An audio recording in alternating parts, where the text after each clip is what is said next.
Hello, everyone. Welcome back to Second Cup with Keith. I'm your host, Keith Giles. And this Quarkcast podcast is brought to you once again by my book, The Quantum Sayings of Jesus, Decoding the Lost Gospel of Thomas. We just hit 100 reviews on Amazon. Thank you all so much for helping me rate and review the book, because it means a lot to the algorithm if you hit 100 or you get over 100.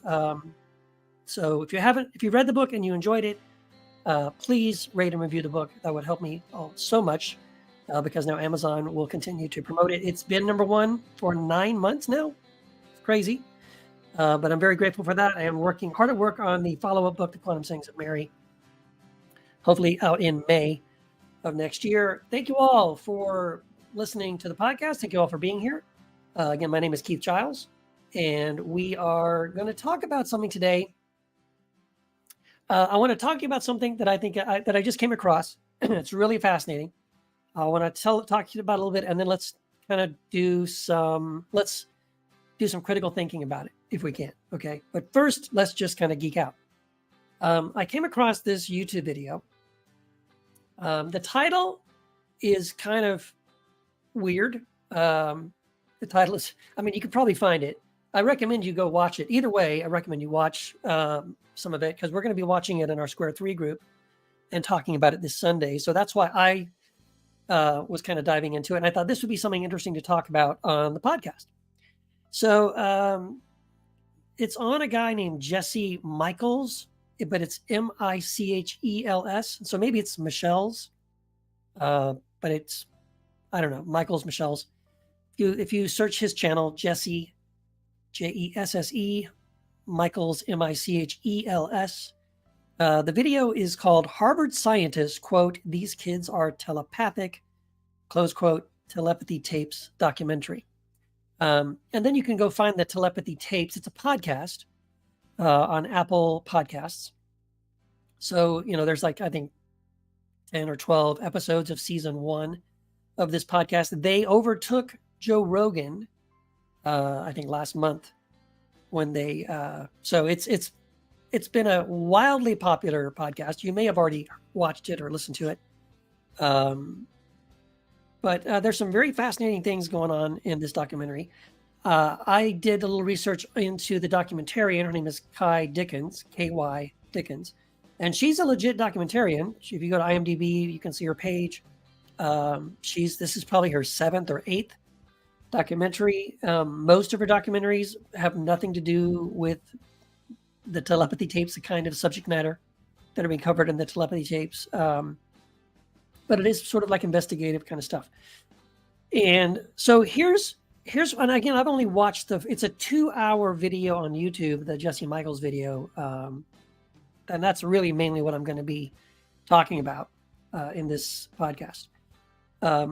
So I've watched the first hour. I haven't watched the second half of it yet, but I will. My goal is to watch the whole thing. But after watching the first hour, you get a pretty good idea of where this is going. So what's it about? Essentially, there's a Harvard scientist. Her name is, Dr. Diane Powell. So yes, she's legit. She is a Harvard scientist. And she and Kai Dickens is the documentarian. They're both interviewed by Jesse in this podcast separately. So there's separate interviews that he does with each of them, talking about a phenomenon. And here's the phenomenon, and I'm very interested in the phenomenon. It's about mostly about nonverbal savants or autistic children. Some of them are nonverbal because of brain damage. Some of them are nonverbal because of autism or those kinds of things. And I don't know exactly how it started. I guess that would be an interesting question. How did people begin to even notice these things? I'm sure it began with the parents. But the parents are interviewed, and you see it on the documentary. So there'll be different parents with their kids, and sometimes it'll be, let's say they have a deck of Uno cards, and they'll shuffle the Uno deck, and they'll show the card only to the parent, like standing behind them. So the kid is facing forward, it doesn't turn his head. The mother can see whatever the card is, right? And then the mother is holding like a little board, with like A, B, C, D, E, F, G, and numbers on the top. And the kid, so the mom will say, "What card am I thinking of?" And the kid will take a pencil and point to the number, like 7, or at one point on the video, there's a +2 card, like a draw 2 card. It says +2. And the kid says, pushes +2. So, it's wow, that's amazing, right? Some of them, it's like randomly generated numbers. They have a random number generator, be like 4 or 5 digits. And again, the mother or the father, the parent, can see the number, and then the kid will just spout out the number, and they never get it wrong. Like, according to what they're saying, what they're documenting in the documentary, what Kai Dickens says is that in each of these cases, they never get it wrong. They get it right every time. Or at least in one specific case, she says that this one girl never got it wrong. Now that's compelling, right? That's pretty shocking and amazing. Like, oh my gosh, they're catching this on camera. You're seeing the numbers being generated randomly, and you're seeing consistently 2, 3, 4, 5 times in a row, this kid never getting it wrong, calling out these numbers, which are randomly generated, right? It's pretty amazing. It is pretty amazing stuff. And again, when you see it's not just one kid, it's 4, 5, 6, 10 kids, right? They're all different levels of, communication levels. Some of them are not verbal at all. Some of them are like physically, like rocking back and forth and things like this. They can't even make noises, but they are all consistently pointing to numbers on a page or a panel, or a board, or a laptop, or sometimes an iPad, something like that. And they're spelling out words, or sometimes it's colors, like they'll show colors, objects. They have put the mother in the other room and had her, show her different objects or colors or numbers, and things like that. And the kid in the other room is able to say, "This is what my mother is looking at right now." And then there's incidental things as well, where they'll interview the parents and talk about, not in sort of a test condition or a psychological experiment kind of condition, but just kind of living their life, going through their regular daily lives. Like, I was downstairs, and I was watching something on TV, and I went up. My kid is upstairs in their room with the door closed, and I run upstairs to tell them, "Oh, I want you to come downstairs and see this that I'm watching," and they already know what it is, right? Like, it was a cat, something. It was a cat getting stuck in a tree or something, and they'll say, "Yes, I saw the cat getting stuck in the tree." Like, they know already what the parent was watching, or looking at. So those kinds of stories, you get those kinds of testimonies from the parents. And again, it's compelling. It's like, wow, what's going on here? They in the documentary, and this also is in the video on YouTube. Kai Dickens, the documentarian, talks about that one of the most skeptical people was her, I guess, assistant director, on the project. And when they started it, he was the one saying, like, "Well, have someone else hold it," or, "Don't do it this way, do it that way." Like, he was very skeptical and kept trying to change it to make it so that, like, oh, the parent can't control it or whatever. And so I think there was even a situation where he himself was going to write something down on a piece of paper, and the kid called it out before he even wrote it down. So he has become a believer, right, throughout this process. So, it's pretty amazing stuff, right? And so the bottom line is what the documentary is trying to establish, and what Dr. Diane Powell, this Harvard scientist, is also trying to do. And I think she has her own separate experiments that she's been doing with nonverbal children. What they're trying to demonstrate is that there is some level of telepathy or nonverbal communication going on psychically between the child and the parent, that the child knows certain things, right? Now, there's another level of it, which is sort of empathy, right? Where these children are highly sensitive to, let's say, energy. And if your energy is very negative, like if someone comes in the room and they're really angry or upset, something going on in their life, maybe they're emotional, they're going through an emotional situation in their life, someone died, or maybe they have a problem with a relationship or something like that. They don't have to verbalize any of it. Like if you didn't know this person and you didn't know what they were going through, you and I would have no idea, right? But these kids can sense that energy. They can sense the negative energy, and then they will begin to act it out. Like they'll begin to cry if the person is sad. They'll begin to get angry if the person is angry. And so they are picking up on and are being influenced by the emotions of this other person who they don't know. It doesn't have to be a parent or anyone in their family. It could be a total stranger, right? And there are these kinds of things happening as well. Parents are talking about in the documentary, talking about that kind of thing as well, where they're highly sensitive to the emotions of other people. And then that would fall into the category of empathy, like highly empathic, empathic people, right? Who can sense these kinds of things. Now, a lot of us who would not consider ourselves psychic or even highly to that level empathic, we can have similar experiences, right? We can say, I don't know about you, but I can, right? I've had situations where I've been thinking about someone, just like I have very strong thoughts about someone that I know, and the phone will ring and it's them, right?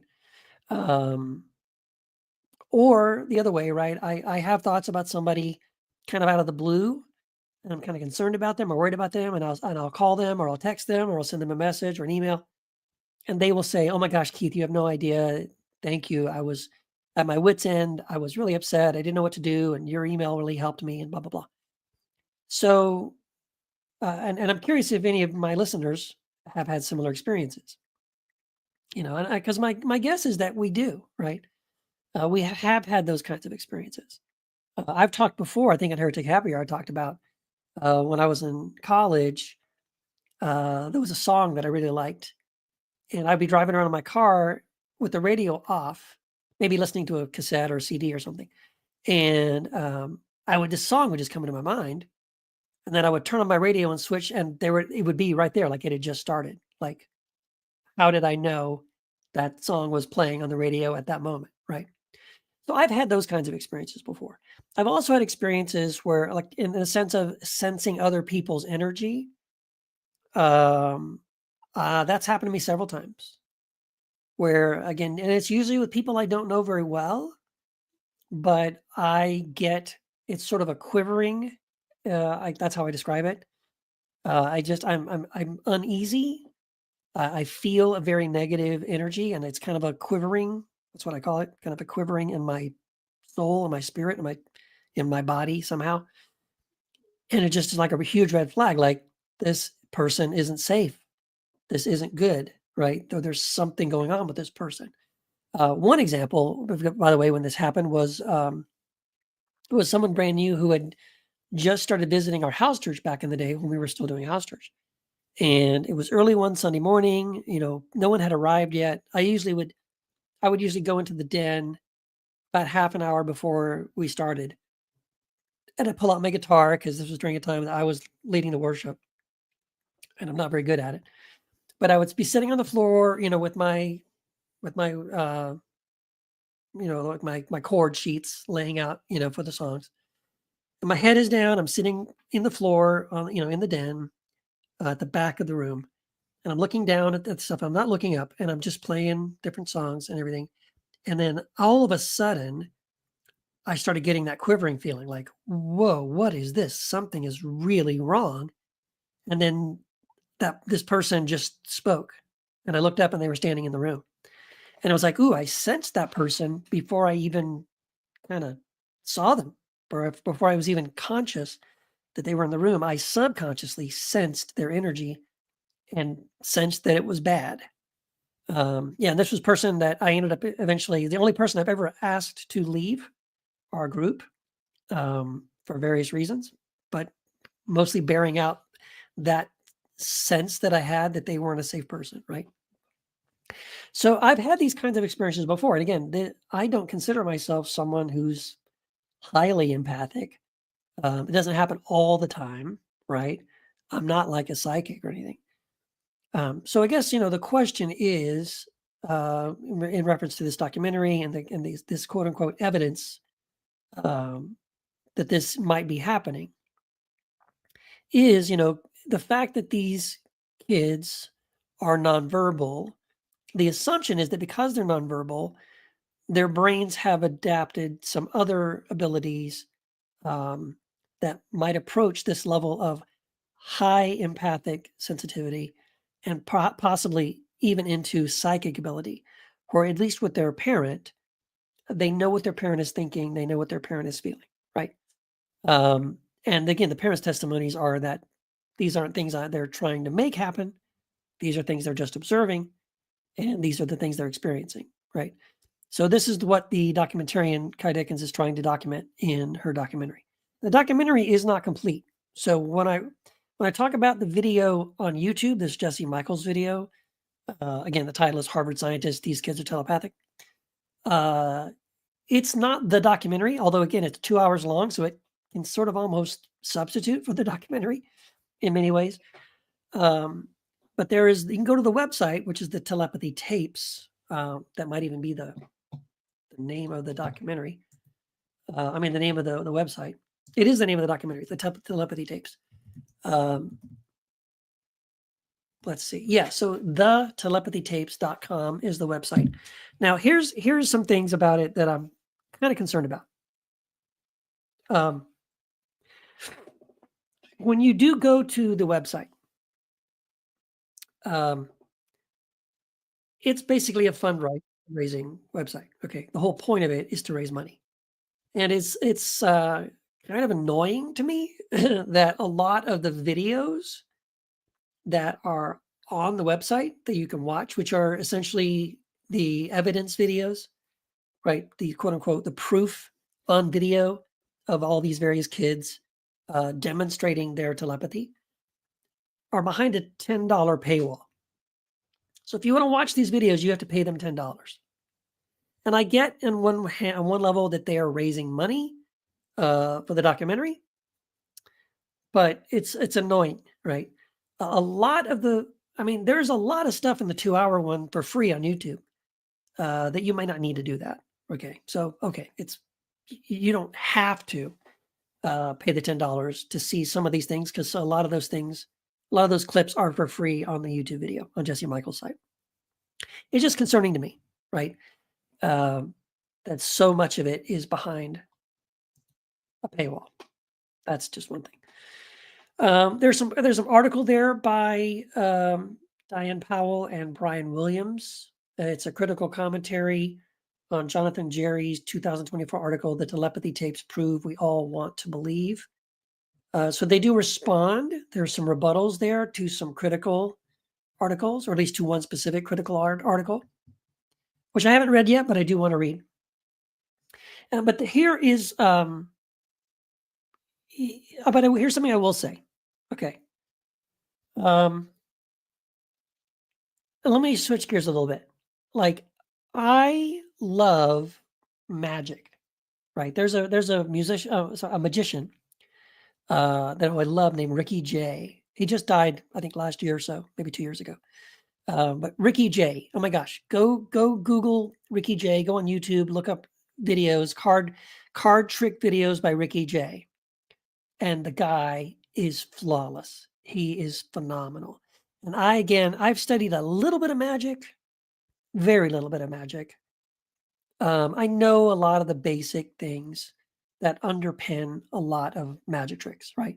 I love that show, Fool Us, right? Penn and Teller have this great show called Fool Us, and they have these magicians come out and do these amazing tricks. And sometimes I can figure it out, like, yeah, I know how they did that. Sometimes I don't, but of course, Penn and Teller are way better. They're professionals. And a lot of times they do know. They're like, yeah, did you do this or that? And they're like, yeah, okay. And you didn't fool us. But, sometimes, yes, some of these guys can fool even someone as amazing as Penn and Teller.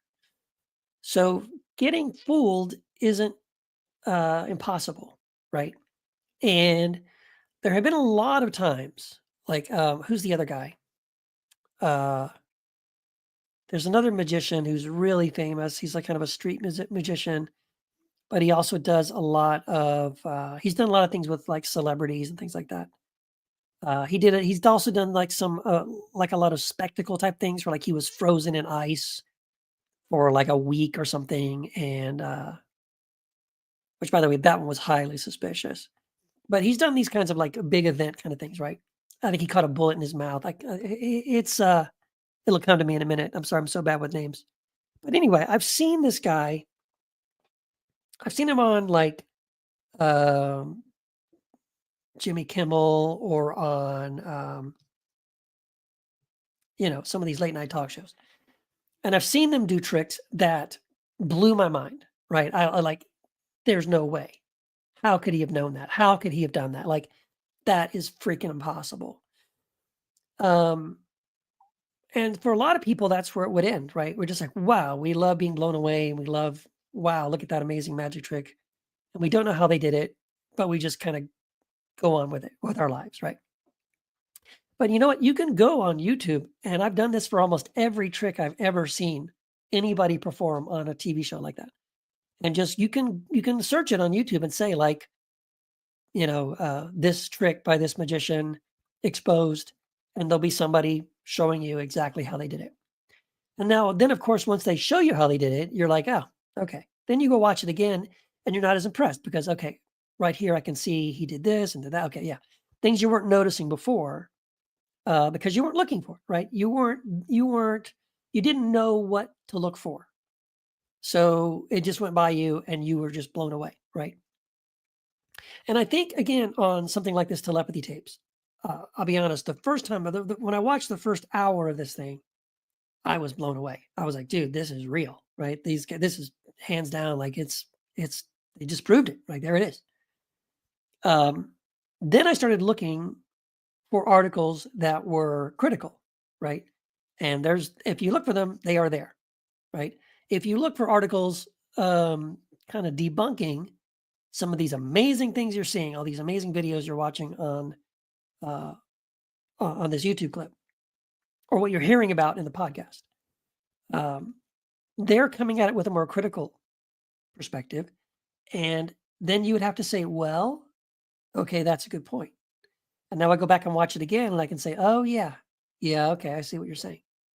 So, as an example, one of the videos is the mother. She's sitting next to her son. She's holding the board. There's like a little, board she's holding with 1, 2, 3, 4, 5, 6, 7, 8, 9, 10, and some symbols and the alphabet. Okay. Her son is holding a pencil. She turns her head, someone behind her shuffles the Uno cards, shows her a number. And what they point out is that the parent is moving the board. The kid is just holding the pencil and not moving the pencil, not moving their hand.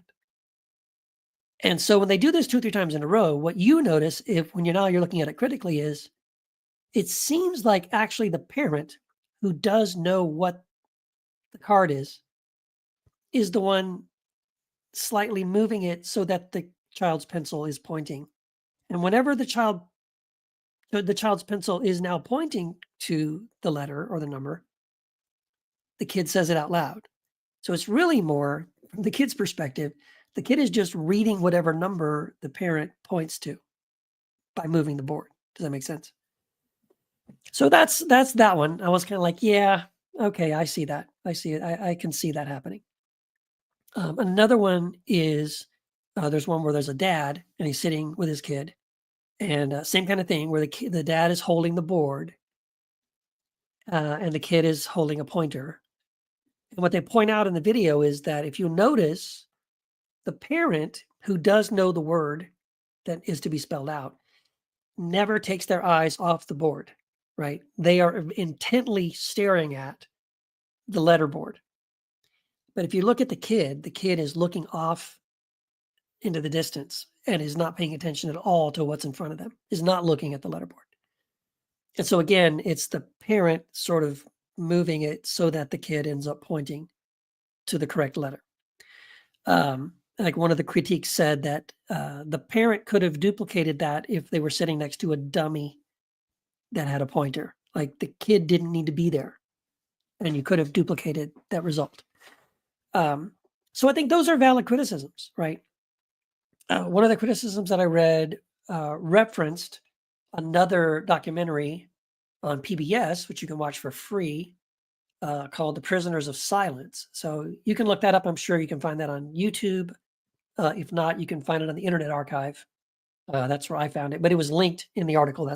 I was taken directly to it.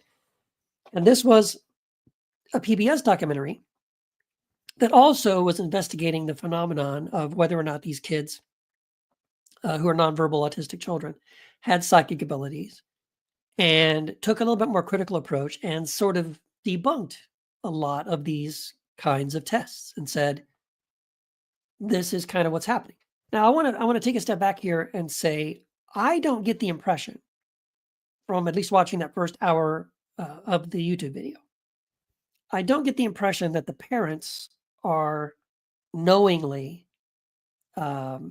manipulating their children, because they're you know what I mean? Like, they're not making money on this. They don't have like an Instagram account, and they're not collecting money.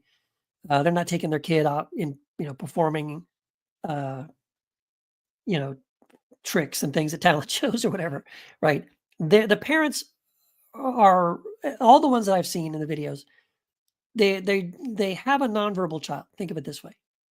They have a nonverbal child. They have a child they can't communicate to, right? And their question is my kid in there? And if my kid is in there, I desperately want to reach out to and communicate to my child. Well, of course you do, right?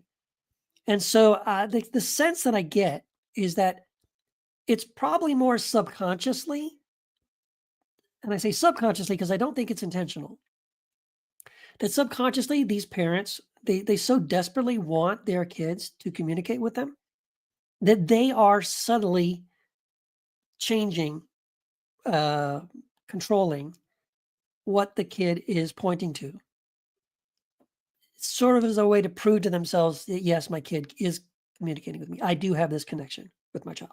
I think that's at least partially likely.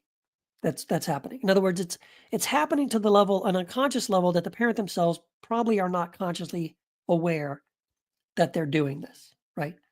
And so that has been some of the criticisms that I've seen, is like, well, can they do it if someone else is holding the board? Like, the parent could be sitting there, but not saying anything, right? And not holding the letterboard. I didn't see any of those kinds of tests. If those tests were done, I didn't see them. I would encourage the documentary director to do those kinds of things, because you're going to get those kinds of questions, right? You're going to have those kind of skepticisms. Like, it's in your best interest, if you really believe this is real, and if it is real, you need to demonstrate that it's real by removing any possible layers of coercion, unconscious or conscious, subconscious or otherwise, so that the parent isn't tempted anyway to control those things. And that would be helpful, right? That would help to alleviate some of these questions. Because it seems largely, I mean, there's a couple of testimonies in the video of people, not the parent, right? So there's a couple of things that I got to where someone visited, the kid and spent some time with the kid, and then like went home and over the weekend, and then came back, and the kid was able to tell him, like, oh, you were working in your garden, and oh, you got a flat tire, I'm sorry about that, and like knew all these specific things that there's no way they could have known, right? Okay, wow, that's phenomenal, that's exciting. So again, like, I guess I say all this to say there are levels where, kind of going back to the magic tricks, right? There are levels where we watch things like this and we kind of want them to be true. Okay. Just like the parents, by the way, that maybe subconsciously coercing and influencing the outcomes of some of these tests. We as observers, we also, most of us, if we're watching these kind of things, we want it to be true. We're curious, right? Wow, could it be? Is it true? And then we see these kind of things happening in the documentary, and our default is to automatically accept it without thinking critically about, okay, I know what I saw, but is it possible that someone could have made that happen? Is there a way that what I just saw wasn't what I just saw, right? There's another explanation for what I just saw. And I think we need to think critically that way about it. I think if we're going to be consistent about these things, we have to take a step back and have more of a skeptic's view of the evidence that we're seeing. Like I said, the same kind of thing like a magic trick, right? I have seen some magic tricks that are just like, oh my gosh, there's no way. Like, how in the world could this person have done? Like, there's no possible way for this person to have influenced what I just saw, except when I see the video showing me exactly how it's done. And then I say, okay, now I know how it's done. This is also why, by the way, I love Darren Brown. It's Derren, Darren, Derren, Darren Brown. If you don't know Darren Brown, I think some of his specials are on Netflix. I would recommend you check them out. He also has a lot of content on YouTube. I used to have a TV show in England, and he's someone who does magic, who does mind reading, who does like spiritism, right? I'm hearing from your dead relative, and he also can come up with very specific, detailed information, like the name of someone's dog that, like your aunt's dog who died, and the name of the dog isn't like Fido or Rex or, it's like some very obscure name. Like, dude, how did you pull that out? So, when you see Darren Brown doing these things, and Darren Brown does these things, but the whole time he's doing it, he's telling you, by the way, this is not mind reading. I am not a psychic. I am not talking to your dead grandmother. It's an act, right? These are things you can learn how to do. And again, I'm not saying that that's what's happening with the telepathy tapes. Okay. What I am saying is there are other ways to achieve similar results that are not necessarily evidence of supernatural powers or psychic abilities or real magic where someone can literally read your mind or, pull the card out of the deck and all that kind of stuff, right? So yeah, I was very, again, like I said, when I first watched this thing, I was super pulled in, like one after the other, right? You're watching this YouTube video, and I'm watching like some very impressive things that these kids are doing, right? Naming long strings of numbers, calling out words.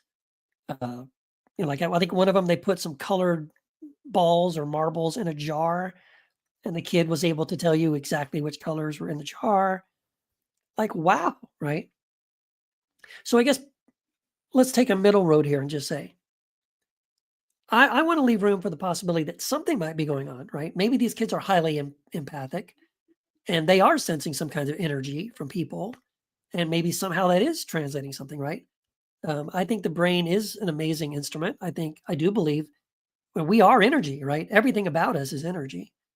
I saw someone once talk about how, like, he was very skeptical about this whole idea of this, it kind of sounds woo, doesn't it? New age, right? Energy, right?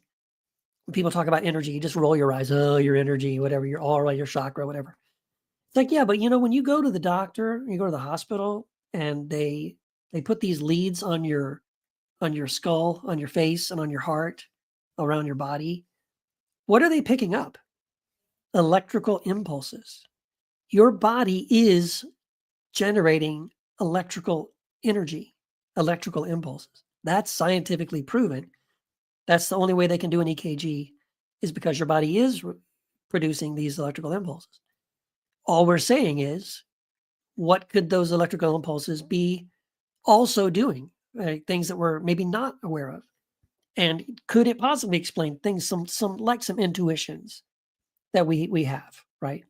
And again, is it possible these are just random coincidences? Of course they are. I'm not going to take that away from, if you're highly skeptical about this, I would say good, continue to be highly skeptical until you reach a point where you see evidence of something and you can't debunk it. You can't say, how did they do it? No one can duplicate it and say, oh, it's easy. Here's how you do it, right? Or you see someone like Darren Brown, who is looking into the camera and duplicating that exact thing with total strangers, right? Now, like, it's not a setup, and just saying, like, yeah, I know how to do this. It's something that can be done apart from the necessity of actual psychic abilities, right? Or mind reading or that kind of thing.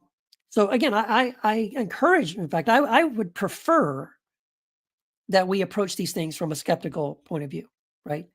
We should completely look at them from a skeptic's view. Like, I really love, what's his name? His name was The Amazing Randy or something like that. I think that was his name. I think he died recently, but he made a whole career of debunking psychics. Remember Uri Geller, the guy that could bend spoons, right? There's a very famous thing where Uri Geller went on Johnny Carson, but Johnny Carson was also highly skeptical, and he talked to the Amazing Randy, and Amazing Randy said, okay, when you have the guy on, like, don't let him bring his own spoons. You provide the spoons ahead of time, and you verify these spoons are legit, right? They're not weak, they're not thin, they're not, they're not prepped. So you control the spoons. You control all of these, all the aspects of the trick, and then see if he can still do it. And Uri Geller could not do it. He tried and then kept saying, oh, there's just bad energy in the room and I'm getting a lot of hostility and blah, blah, blah. So he just basically was a waste of time. He could not bend the spoons and he could not read anyone's mind or do any of his tricks. So that tells you right there, okay, he has to have control of the situation or he can't do it, which means it's a trick. It's a magic trick. That's all it is, right?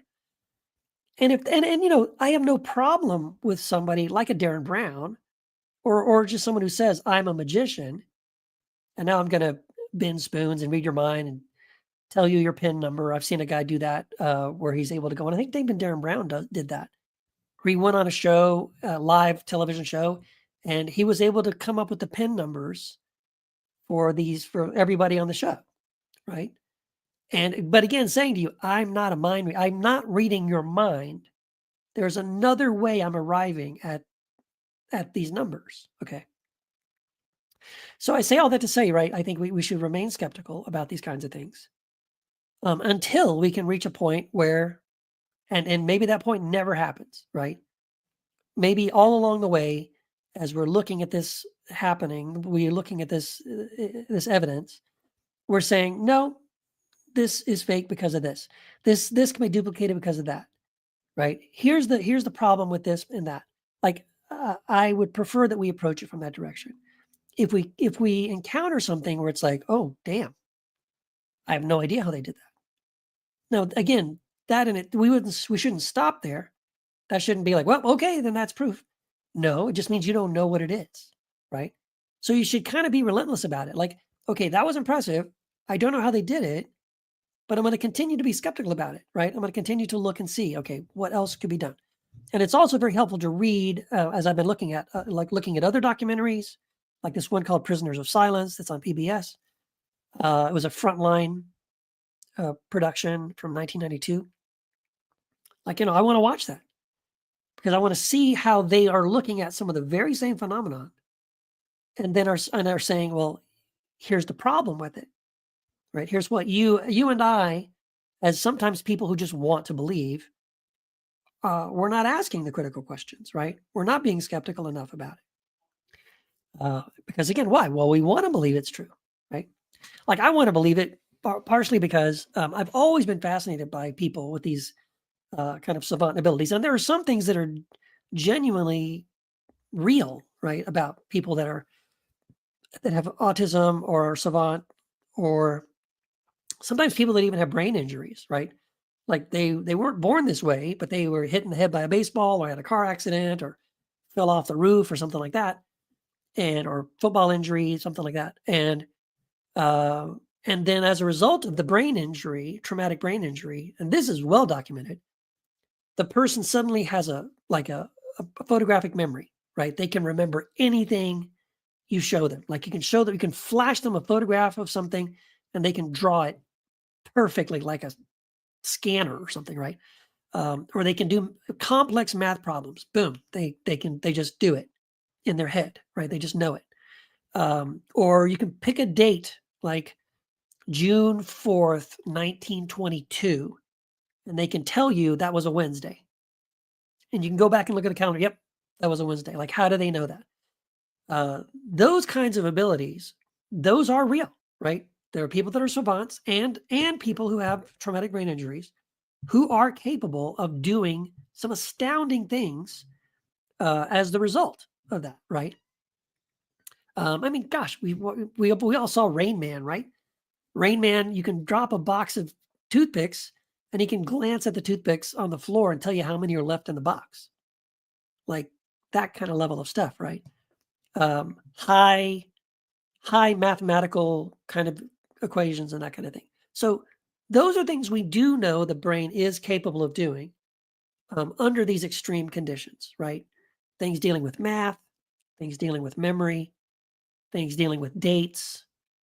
Artistic ability is the other thing where a lot of times people who never had an artistic bone in their body, they have these kind of brain injuries, and now they are painting amazing paintings and just like, and sometimes compulsively, like they cannot stop painting. Like their house is overwhelmed with this artwork and they just can't stop doing it, right? So there's a compulsory side of this kind of thing. So I do find all of these kind of things very fascinating, right? There is something about the human brain. And as we're studying the human brain and we're studying human consciousness, this is something I'm personally very fascinated by. I've written about this in Sola Mysterium and Sola Deus. I'm working on a book at some point. One of these days, I'm going to finish this book on hypnotism. So how ideas can be suggested to our subconscious mind and how ideas then can be retrieved from our conscious mind, how this hypnotic effects can influence our behaviors, our beliefs, our attitudes, and those kind of things. And again, these are things that we can demonstrate. We know this from psychology. We know these from studies, right? Like one example was there's a book called Before You Know It. And then I think there's another book called Incognito. Cannot remember the author's names at the moment. But those are the two major books that I was reading when I was doing research for the Sola Mesmera book, which is going to be about hypnotism and stuff. And that both of those books deal with the subconscious mind and studies that have been done about how easily it is to manipulate the conscious mind in ways that you don't know you're being manipulated. Okay. And so again, I think number one, we need to recognize the brain is more complex than we understand. Number two, we need to recognize that there are outside influences on our brain and our subconscious that we are most of us are largely unaware of. We have no idea really how these things are influencing us on a daily basis. Some of the things that are influencing us are sort of incidental or accidental. In other words, they're not things that are a threat. It would be interesting for you to be aware of these things, but it's not necessary, for you to be aware of it. But again, there's the other end of the spectrum where we get into things like mind control and cults and things like this, where they are using certain techniques. Okay. The words they use, the patterns of the way they speak, the tone of their voice, the rhythm of their voice, that are subconsciously suggesting things to you that are influencing your behavior in ways you are unaware of. And that is a problem. That is something that you should be careful about, right? Last year we did a Heretic Happy Hour episode with Eve Was Framed and a couple other worship leaders, former worship leaders, talking about some of these techniques used in church by worship leaders and the ways that music, the volume of the music, the key of the music, the dynamics, right? How loud, how soft, how slow, how fast, um, can intentionally, and are, I shouldn't say not can be, but quite often are intentionally used to create a desired emotional response at the right time, in a room full of people, and to manipulate that crowd in ways they are unaware of, right? Where they would say, "Oh my gosh, it was the Holy Spirit. I felt this amazing the presence of God, blah, blah, blah."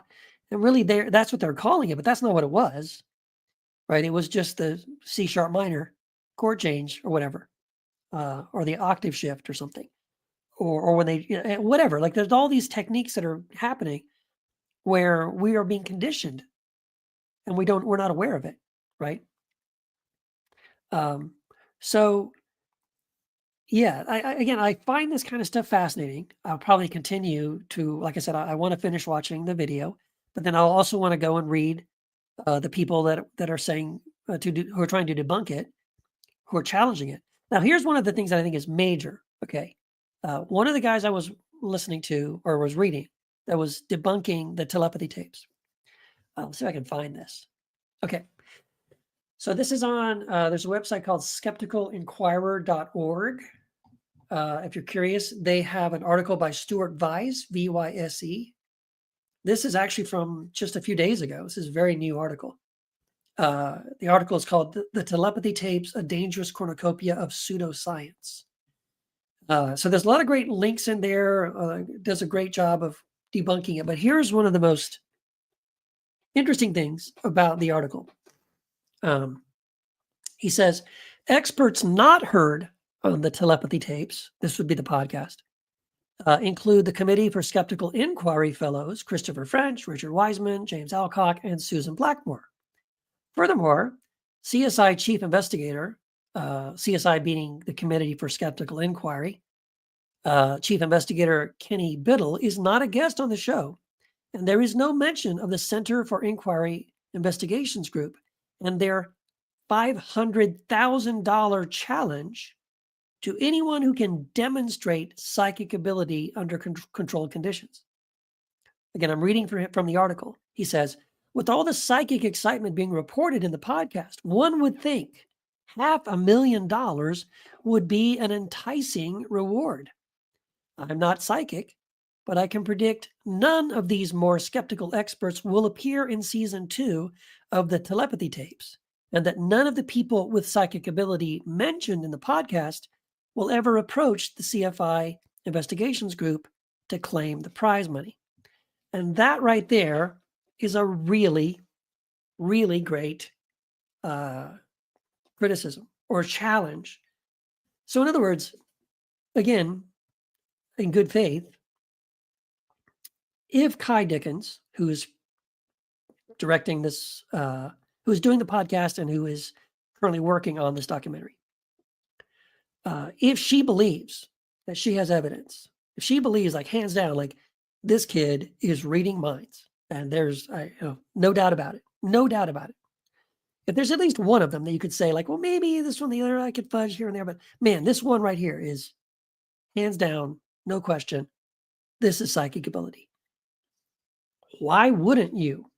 Wouldn't this make an amazing part of your documentary? Can you imagine ending the documentary with a section where your cameras take this kid to the Committee for Skeptical Inquiry and the Center for Inquiry Investigations Group, and you set this kid down, you let them control these controlled situations, and you prove to them on camera, and you claim that $500,000 beyond a shadow of a doubt, this kid, to the satisfaction of the ultimate skeptics, and we're gonna claim the $500,000. I mean, why wouldn't you do that? Can you imagine what an astounding documentary that would be?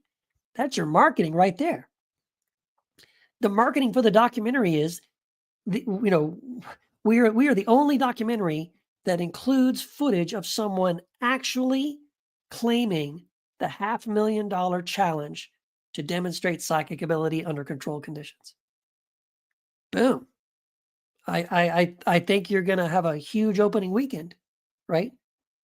I think all your money problems are solved. You don't need to charge $10 for people to watch your videos on your fundraising website. You just made $500,000. So,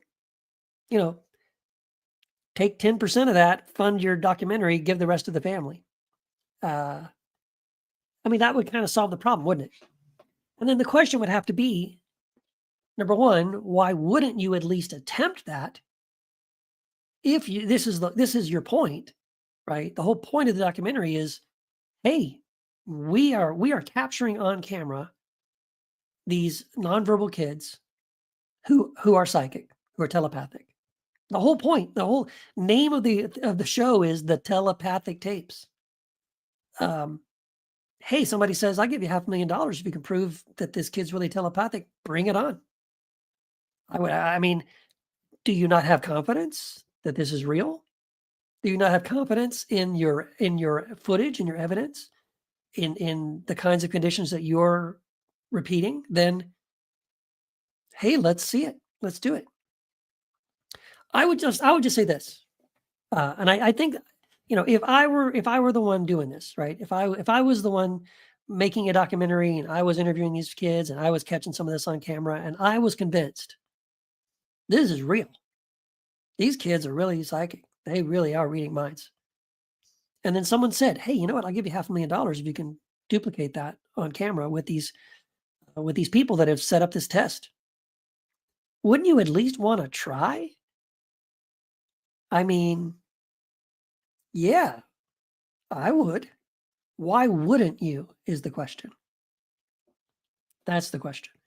And so, if season 2 comes out and there's no mention of that, there's no attempt to do that, then I think, we have to hold this at arm's length.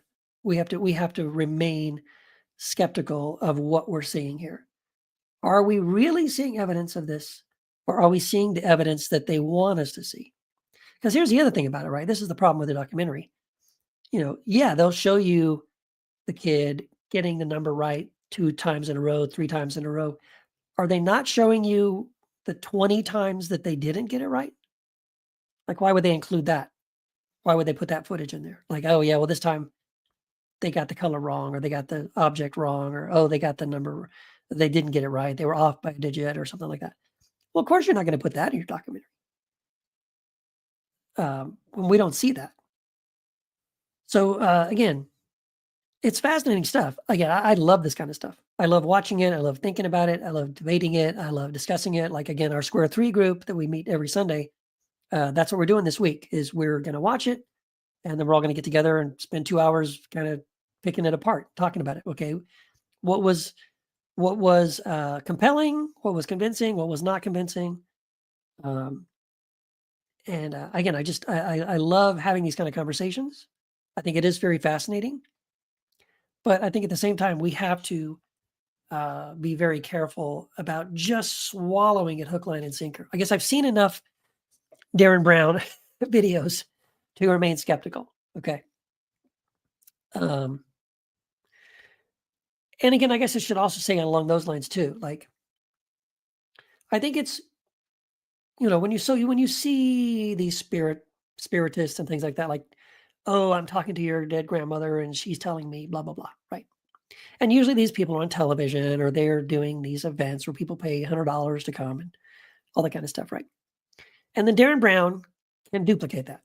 He can show you, like, hey, here's how you can do it, and fake it, basically. Right. Does that mean that no one can do it? Well, I guess not. But it is at least saying you shouldn't just immediately accept it. Again, that I think there's an important to have some healthy skepticism. I have a comment here from Kathy Douglas. Kathy says, I can feel the energy in a room or in a person or an animal pretty intuitively. My hypervigilance resulted from PTSD and is both a blessing and a curse at times. These days, it's on overdrive. Yeah. And again, I think someone being highly empathic like sensing the emotion and the energy of other people. I think that's real because again, I've done that. I've experienced that a couple of times. So yeah, I can totally believe that people are capable of uh, having this extreme empathy where you feel the energy of other people and you take on their emotions, you take on their energy, and quite often non-verbally, right? The person might present to you like with a smile, everything's fine, but you can sense that it's not fine, right? Because you're sensing this energy. And if you dig a little bit deeper, you find out, yeah, okay, there is something going on.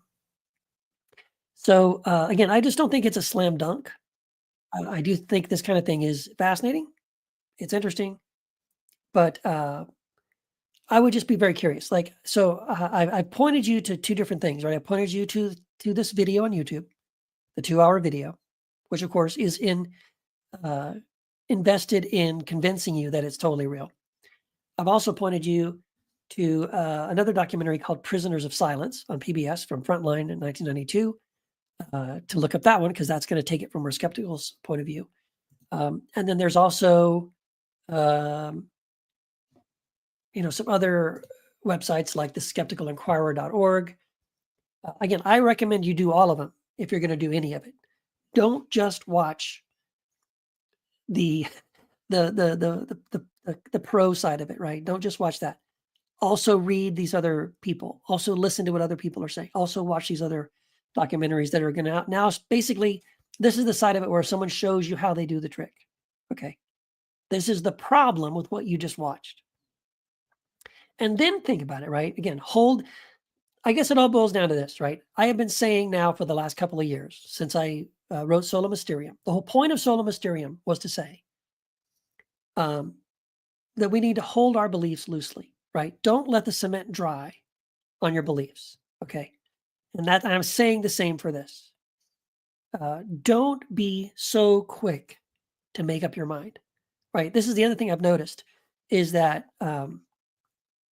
people say, "Oh, I did research." Really, what they did was they saw something that backed up what they already believed, and now they're done. Meaning they're not continuing to ask questions. They're not constantly questioning it. They're not always remaining open to other information, and that's what I'm saying. Keep your hands open. Do not let the cement dry on these things. Be available and open to other points of view. Be available and open to the idea that you might be wrong about something, right? I say this, I've said this for at least 5 years since I started my Square One course, right? Helping people deconstruct their Christian faith, figure out what they're going to do next, right? I think in week one or week two, certainly by week two, I will say to everybody in the group this exact phrase. In all of your deconstructing of your theology, I highly recommend you deconstruct your need to be right about everything. Meaning, it isn't about having all the answers. So yes, remain open. Yes, have an openness to mystery, but be also open to questioning what comes across in that openness, right? Yes, your hand is open. Yes, the cement is dry, but then don't just accept everything. That's part of remaining open to the mystery is also remaining skeptical of your answers, right? So again, like John Sinke, thank you, John, says, embrace uncertainty. That's right. Resist the temptation to be certain about the thing. Okay.